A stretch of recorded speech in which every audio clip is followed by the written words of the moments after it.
To customize screen colors on POCO M8 Pro 5G, first of all, we'll need to open settings on our device.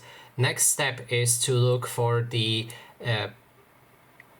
display and brightness, and when we enter it, we can scroll all the way down to color scheme right here. Now if you enter it, you'll be able to switch between different color presets for your screen. You can go for the vivid, saturated, original color, pro, or you can go to advanced settings. Then if you have knowledge about adjusting colors for your screen, you can click on this arrow and then adjust it yourself. But if not, then I would just recommend to go for original color pro, which for me at least looks the best.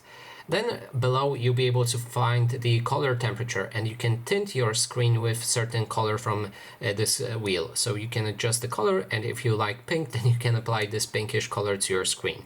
If you want to reset it, then just click on default right here, or apply either warm or cool colors as well. And that is basically everything. Thanks so much for watching, and if you like this video, please consider subscribing.